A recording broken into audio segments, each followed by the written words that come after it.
Hey Clashers, the summer update is around the corner and we're starting things off with the sneak peek number 1. What does this mean? Well, we're going to have balance changes, we're going to have changes to decorations, but we're starting things off with the bug. As you guys know, there are raid medals in the game which you can earn over the raid weekends, but there should be a limit in the game, which is 5,000, but this limit does not work. You can get over the limit like no problem whatsoever, and this means you're going to get reset. So all of those raid medals which are above 5k are going to be reset to this 5k mark, and you're going to have an exchange rate of 1 gem for 100 raid medals, which is not a lot, So instead you should do the trick which I'm showing you right now, buy potions and sell them again. With that, you're boosting your exchange rate to 10 gems for every 100 raid medals, which is already way better.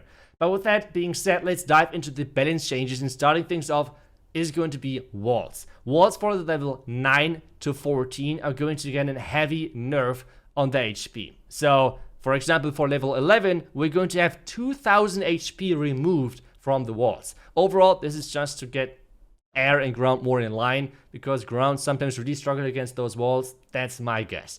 Archer towers are going to get a nerf as well. So this means archer towers for level 16 and 17. So not on 14, but for 16 and 17, they're going to get a nerf on the DPS. It's not big. It's like 4 DPS on level 16 and overall 2 DPS on level 17. So this is actually going to happen to the Expos as well. For level 6 and level 7, they're going to get 5 DPS removed each.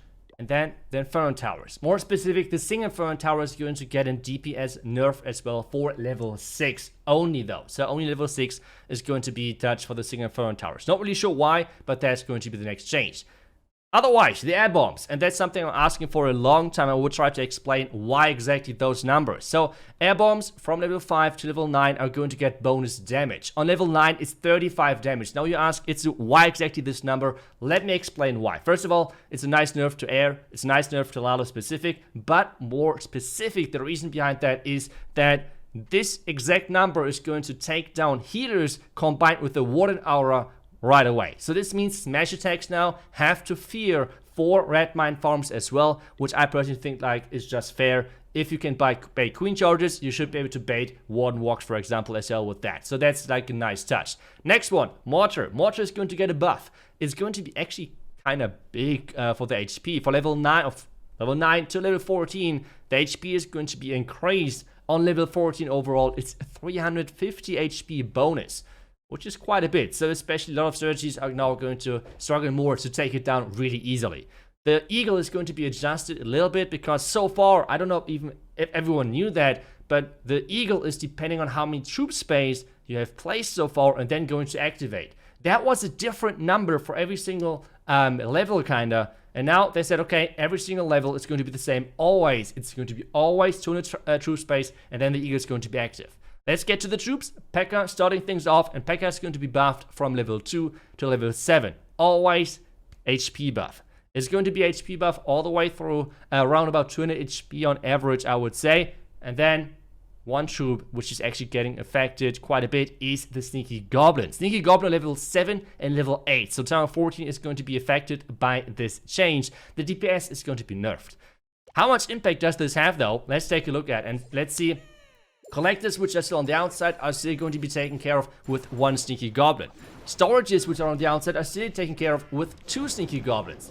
Though at the same time, as soon as they're a little bit further inside, it's going to be a bigger problem. So you can see with the gold storage, 2 Sneaky Goblins, they're going to barely make it. It's going to be really close. So overall, for the farmers out there, it's not that big impact. But for pros who are trying to snipe the town hall, it's going to be a little bit harder. Not like too crazy, not impossible, but it's a little bit harder overall. The next thing is going to be the Giant. The Giant is getting a little bit more DPS for level 7 to level 10. So level 14 again is affected.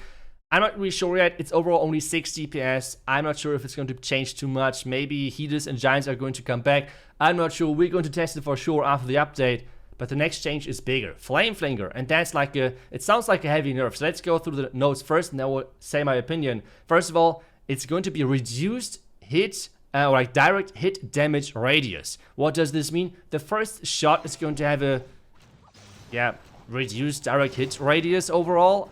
So that's kind of the big change there. Then the increased duration of the fire damage from 20 to 30 seconds, which is above, but the max DPS, the fire DPS, like stacking up the fire goblin spear spirits, fire spirits, whatever the name is for those guys, it's going to have less DPS. So a level 4, for example, is going to be, instead of 180, it's going to be 120. So you can see 60 DPS less, but it's going to last longer. That's like the big bonus.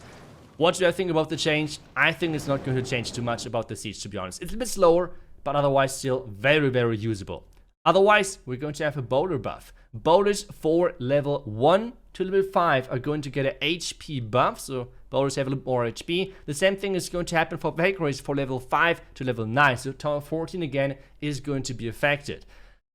It's only 100 HP, but still, I'm not really sure. I feel like still, I have the opinion that Valkyrie should just get reworked. I feel like that's the best thing which they could do. But obviously, with buffing the Valkyries, they're going to buff the Super Valkyrie as well. And that already sounds a bit more interesting. So overall, for level 7, 8, and 9, they're going to increase the HP by 400. In addition to that, they're making the attack speed reduce from 1.8 to 1.1, so a heavy nerf there. But at the same time, they're making the Valkyrie, the Super Valkyrie, a little slower, which is a buff because it then works better with other troops together. And they're going to make the dropped rage a bigger radius. So it's at 3.5 tiles, it's now going to be 4 tiles, which is an interesting change. I'm not sure if it's going to have a big impact, but whatever, we're going to test for sure. And then the clone spell is going to get a buff for level 1 to level 4. Where it's going to be like 2 housing spaces or something. For some changes though, it is going to be not that small, to be honest, because it's the difference between 1 cloned loon or like maybe 2 or 3. So that might be a big impact. The skeleton spell is getting a buff as well, but only for level overall 1 to 6. And that means the spawn skeleton amount is going to be buffed. And that's the changes for the home village. We have one more change for the clan capital. That's maybe quite important. As you guys know, the raid card is or siege card is kind of broken. And what they did is now that the destroyed siege, so like in the death animation pretty much, is now immune to heal spells. So it cannot get healed anymore. Another information which might be interesting for, to a couple of you guys is that the flags for countries are going to get removed. This means, for example, the pirate flag, though, like any flags which are not related to countries out there, are still going to stay in the game. And I think that change is just fair, because I feel like Clash of Clans is not the place to have like political arguments and everything. It's just a game we want to play to have fun, not anything political, anything. So I think overall it's a good move to just make sure that there's the real world and there's the Clash of Clans universe right there, which is not getting affected by flags, by pretty much anything right there, okay? So I feel overall that change is pretty good as well. Let me know. That were all of the changes for sneak peek number 1. If you want to have always up-to-date changes for the update, make sure to follow this channel.